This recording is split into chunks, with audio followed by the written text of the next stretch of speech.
Hello भाई लोग, क्या हाल है? सबके हाल मजे में बढ़िया भी होंगे। और इसके अलावा देखो, ये मांगा नहीं है, ये एक ऑडियो स्टोरी है जो यहाँ पर हमारे पुराने व्यूवर्स थे, ये उनके लिए है जो यहाँ पर नंबर 0 सुना करते थे।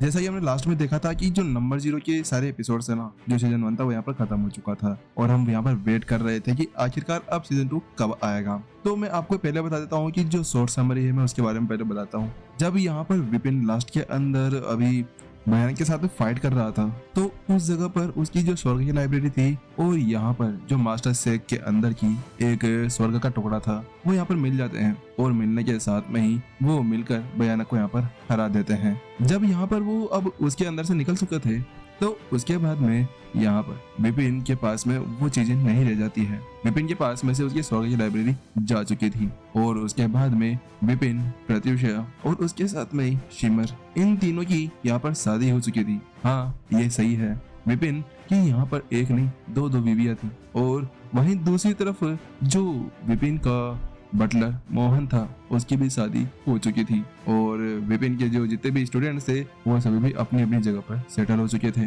वो लोग अभी यहाँ पर थर्ड अर्थ के ऊपर थे, यानी कि एक तीसरे रियल्म के अंदर थे और उस जगह पर अब यहाँ पर जब वो प्रत्युषा ये डेड से मिलता है तो प्रत्युषा ये डेड उसको बताते हैं कि यहाँ पर ये जो रियल्म है ये एक हमारी अकेली रियल्म नहीं है विपिन, यहाँ पर हमारी इस रियल्म के ऊपर भी एक बहुत ज्यादा पावरफुल दुनिया है जहाँ से वो एक हाथ यहाँ पड़ा था।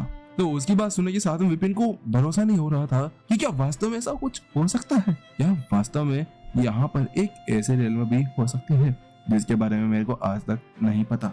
लेकिन अब जब यहाँ पर इस पूरी दुनिया का केवल प्रत्युषा ये डेड ही थे, यहाँ के भगवान यानी कि यहाँ के गॉड थे, तो अब उनसे पावरफुल कोई एक ऐसा बंदा जो पूरी अर्थ को, पूरी इस एटमॉस्फेयर को चेंज कर दे और इसे 3 टुकड़े कर दे, तो वो कितना ज्यादा पावरफुल हो सकता था। ये बात विपिन को बहुत ज्यादा सताया करती थी। इस चीज का पता लगाने के लिए विपिन और प्रत्युषा के डेड यहाँ पर कुछ छानबीन करते हैं। उनको ऐसा करने में कुछ हजारों साल लग जाते हैं और उन्हें एक दिन एक ऐसी चीज का पता चलता है जिसका पीछा करते हुए वो एक पोर्टल के पास में पहुंच जाते हैं। ये पोर्टल यहाँ पर उन दोनों की पावर्स के साथ मिलाया गया था क्योंकि विपिन की पावर पहले से ही वहां से बहुत ज्यादा पावरफुल हो चुकी थी। जब प्रत्युषा डेड और विपिन दोनों अपनी आमने सामने पावर्स टकराते हैं तो वहां पर एक वर्महोल क्रिएट हो जाता है और उसी जगह पर वो सारी स्टोरी खत्म हो जाती है।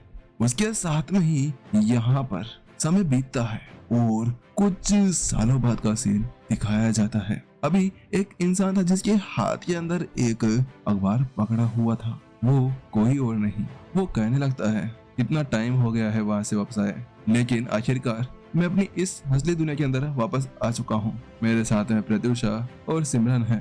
सिमरन अभी अपनी एक कंपनी चला रही है और प्रत्युषा यहीं पर ही अपने बच्चे के साथ में रहती है, यानी कि वो एक हाउसवाइफ है, लेकिन उसको भी घूमना बहुत ज्यादा पसंद है। और रही प्रत्युषा की डेट की बात, तो उन्होंने भी यहाँ पर आते ही अपनी एक कंपनी स्टार्ट कर दी क्योंकि जो चीजें उनके पास थी उन्होंने यहाँ पर उनको बेच दिया था। ऐसे दुनिया के अंदर कल्टीवेशन या ऐसा कुछ ज्यादा नहीं है, लेकिन यहाँ का जो एनवायरनमेंट है, जो फ्यूचर है, वो पूरी तरह से चेंज हो चुका है। यहाँ पर इस जगह पर सभी के पास में मशीनी ताकत है और उसके साथ में वो लोग फाइट किया करते हैं। उसके साथ में अपने बेटे के बारे में बताता है। मेरा एक बेटा भी है जिसका नाम रोहन है। रोहन बहुत ज्यादा शरारती है, वो कभी किसी की बात नहीं मानता है, हमेशा अपने चलाते रहता है और आज वो यहाँ पर 15 साल का हो चुका है। लेकिन पता नहीं क्यों, लेकिन उस लड़के को बहुत ज्यादा ही गेम खेलने की आदत है और दिन भर गेम खेलता रहता है। विपिन अभी अपनी जगह पर बैठा था और अपने अखबार को पलट रहा था। उसके साथ में पीछे से प्रत्युषा आती है। आप जाग गए? तो विपिन कहता है हाँ मैं जाग गया हूँ। तुम कैसी हो प्रत्युषा? तो उसके साथ वो कहती है मैं अच्छी हूँ। हमारा बच्चा क्या कर रहा है? वो तो अभी गेम खेल रहा है। ये नालायक बच्चा भी ना कभी पढ़ता नहीं है क्या? आखिरकार इसको पढ़ाई लिखाई कराओ, कुछ IAS बनाओ। यहाँ विपिन उससे कहता है। तो प्रत्युषा कहती है क्या आप भी बच्चे के पीछे पड़े रहते हो? आखिरकार हमारा वो बच्चा, यहाँ पर उसके पास में वही सब कुछ है। उसके साथ में वो दोनों पूरी तरह चुप हो जाते हैं।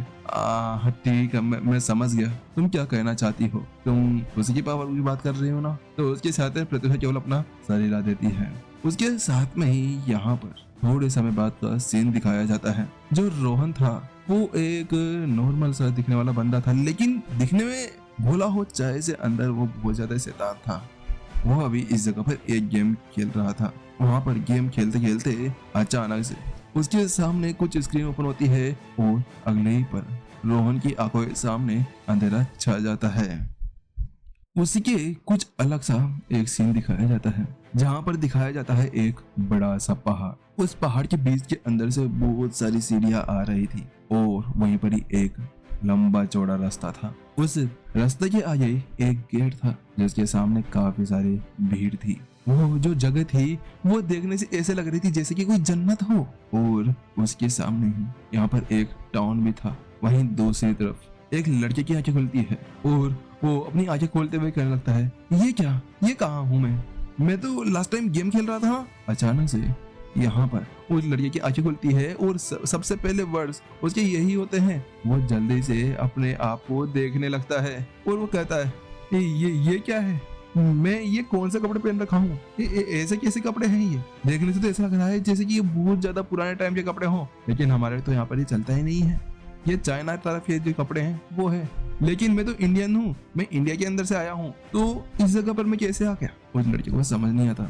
यहाँ पर अब बताया जाता है कि जो रोहन है वो अब दूसरी दुनिया के अंदर आ गया है, जैसा कि उसका बाप आया था। ऐसा लगता है कि इन दोनों का कोई कनेक्शन है। उसके साथ में वो कहता है, हे भगवान अब ये मत करना, जैसा मेरे को डेट ने कहानी बताई थी, उन्होंने मेरे से कहा था कि वो भी यहाँ पर एक बार आ चुके हैं, ऐसी कोई दूसरी दुनिया के अंदर, जहाँ पर उनके पास में कोई स्वर्ग की लाइब्रेरी करके कोई चीज थी। ये क्या है, मैं यहाँ क्या कर रहा हूँ। नहीं, मैं गेम के अंदर खेल रहा था, मेरा गेम। उसके साथ में वो सोच विचार करने लगता है, लेकिन अचानक से उसका सर दर्द करता है और वो कहता है, ये सारी यादें, ये क्या है, ये औरत कौन है और ये बच्चा, क्या ये बच्चा मैं हूँ। उसके साथ में ही वहाँ रोहन को कुछ समझ आता है। वो देखता है कि वो एक छोटा सा बच्चा है और उसके साथ में ही उसकी यादों के अंदर कुछ अलग अलग स्टोरीज चल रही थी। वो कहता है, हे भगवान नहीं हो सकता, मैं वास्तव में एक दूसरी दुनिया के अंदर आ गया हूँ। कहीं ये भी एक साधना का दुनिया तो नहीं है जहाँ पर साधना की जाती है और ऐसा ही कुछ। लेकिन अचानक से उसको कुछ याद आता है, कहीं मेरे पास में कोई ऐसी ताकत तो नहीं है जैसे कि मेरे पापा के पास थी।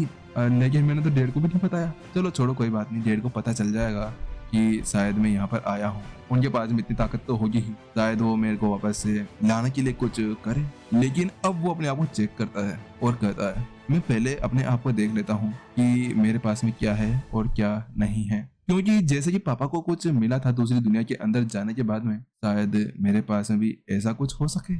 उसके बाद में जल्द ही वो अपने आसपास में देखता है और अपना दिमाग के अंदर जोर लगाता है, निकल जाओ बाहर निकल जाओ। लेकिन वहाँ उसके साथ में कुछ होता नहीं, वो बस दम लगाता रहता है और उसके साथ में कहता है, नहीं ये नहीं हो सकता, ऐसा नहीं हो सकता, अब तक मेरे को कोई स्किल नहीं मिली, नहीं मेरे को वापस भेज दो, मेरे को नहीं रहना। लेकिन अब उसको याद आता है कि उसके डैड ने बताया था कि इस दुनिया के अंदर स्किल मिलना कोई इतना आसान काम नहीं है, शायद इसके अंदर कुछ टाइम भी लग सकता है। अब रोहन कहने लगता है, अच्छा मुझे लगता है कि अब मुझे थोड़ा सा वेट करना होगा, शायद अब इस इमोर्टल वर्ल्ड के अंदर मुझे साधना को आगे बढ़ाना होगा और अपनी ताकत को आगे बढ़ाते हुए शायद मैं वापस जा सकता हूँ। वहीं उसके साथ में वो कहता है, जैसा कि मैंने यहाँ पर देखा कि जिस लड़के की बॉडी के अंदर मैं हूँ वो एक नॉर्मल सा सीधा साधा साधारण सा गरीब सी फैमिली के अंदर बिलोंग करने वाला लड़का है और शायद ये मर चुका है और इसकी जगह पे मेरी आत्मा यहाँ पर आ गई है। लेकिन ये हो कैसे सकता है, मैं तो मरा भी नहीं था। लेकिन छोड़ो, इसके बारे में क्या ही कह सकता हूँ, अब तो जो करना है वो डैडी करने वाले हैं। उसी भी जब वो इसी बारे में सोच रहा था, रोहन बेटा, रोहन, यहाँ पर जो लड़का मरा था उसका नाम भी रोहन था और उसी वजह से वहाँ पर उसको रोहन कहकर बुलाया गया। रोहन क्या हुआ, रोहन उठो रोहन बेटा, रोटी खा लो। उसके साथ में उसकी माँ वहाँ आती है और उससे कहने लगती है। उस आवाज को सुनते ही रोहन अचानक से जाग जाता है और कहने लगता है, हाँ माँ आया। उसके साथ में ही जल्द ही वो अपने उस रूम के अंदर चला जाता है जहाँ पर वो लोग खाना खाया करते थे। उसके साथ में ही उसकी माँ कहने लगती है, रोहन क्या हुआ, तुम खोए से लग रहे हो। तो उसके साथ में रोहन कहता है, नहीं माँ, कुछ नहीं हुआ, मुझे क्या होगा, मैं ठीक हूँ, मैं बिल्कुल ठीक हूँ। रोहन अपने मन ही मन में सोचने लगता है, मैं यहाँ पर अभी इस रोहन को माँ को ये बता नहीं सकता कि उसका बेटा मर चुका है, इनको बहुत ज्यादा बुरा लगेगा। शायद अब यही मेरी फैमिली है। शायद अब मुझे जब तक वेट करना होगा जब तक डैड मुझे लेने के लिए वापस नहीं आ जाते हैं। इसी चीज को सोचते हुए रोहन अब उससे बाद में कहने लगता है, माँ मैं ये सोच रहा था कि क्यों ना मैं एक कल्टीवेशन यानी साधना अकेडमी को ज्वाइन कर लूं। क्या बेटा साधना अकेडमी? लेकिन साधना अकेडमी तो बहुत ज्यादा ही पैसे मांगती है और हमारे पास में इतने पैसे नहीं है। तो रोहन कहने लगता है, माँ आप चिंता मत करो, मैं कहीं से जुगाड़ कर लूंगा, क्या पता कोई अच्छा सा मौका मिले। तो उसके साथ में उसकी मस्ती और करने लगती है। रोहन बेटा तुम वास्तव में बहुत ज्यादा बोले हो, लेकिन देखते हैं अगर हमारी किस्मत अच्छी हुई तो उसके साथ में हमें कुछ मिल ही सकता है। उसके बाद सुनने के साथ में रोहन थोड़ा सा उदास लग रहा था और वो कहता है, माँ आप चिंता मत करो, मैं कोई काम ढूंढ लूंगा और उसके बाद मैं कोई काम ढूंढते हुए साधना अकेडमी के अंदर भर्ती हो जाऊंगा और बहुत ज्यादा पावरफुल बनूंगा। माँ अब बहुत ज्यादा पावरफुल बनूंगा, आपको ये सब कुछ देखने की जरूरत नहीं पड़ेगी। और वो मन ही मन में कहने लगता है, रोहन तुम चिंता मत करो, अब से यहाँ पर तुम्हारी माँ को संभालने का जिम्मा मेरे माथे है। मैं तुम्हारी माँ को बहुत अच्छे से रखने वाला हूँ, तुम्हें बिल्कुल भी गिल्टी नहीं होगी। लेकिन उसी बीच अचानक से उसके शरीर के अंदर से कुछ निकलती है, वो एक सोल टाइप थी। उस चीज को देखते हुए रोहन कहने लगता है, ये क्या रोहन की आत्मा है? लेकिन शायद ये तो मर गई थी ना। लेकिन उसके साथ में ही ऐसा लगा जैसे कि वो आत्मा अपना शरीर लाते हुए वहां पर गायब हो गई। हाँ, ये वास्तव में वही था। फिर उसके साथ में ही वो समझ जाता है कि क्या हुआ है। वो कहने लगता है, रोहन चिंता मत करो, यहाँ पर अब से ये मेरा जिम्मा है, मैं वो सारी चीजें करूंगा जो तुम यहाँ पर करना चाह रहे थे। तुम चिंता मत करो, मैं जल्द ही कोई ना कोई रास्ता ढूंढ लूंगा और अच्छी जिंदगी बिताने लगूंगा। इतना कहने के साथ में रोहन वापस से वहाँ खाना खाना शुरू कर देता है और इस का यहाँ पर जो फर्स्ट चैप्टर है वो खत्म हो जाता है। चलिए गाइस, इसके अलावा यहाँ पर एक्सप्लेनेशन कैसी लगी जरूर बता देना और थोड़ा सा देखो टाइम लगेगा वापस से स्टोरी के अंदर जमने में, क्योंकि बड़ा टाइम हो गया है हमें उसको कंप्लीट करने में। इसके बाद में हम लोग मांगा और ये जो ऑडियो स्टोरी है हमारी, इसको यहाँ पर रिटर्न रखते हैं। ठीक है, जिसको मांगा सुनना हो मांगा सुन लेगा, जिसको ये स्टोरी सुननी है वो स्टोरी सुन सकता है। चलिए नेक्स्ट एपिसोड के अंदर मिलते हैं, जब तक के लिए टाटा बाय बाय। अगर नए हैं तो चैनल को भी सब्सक्राइब जरूर कर जाए। चलिए जल्दी मिलते हैं।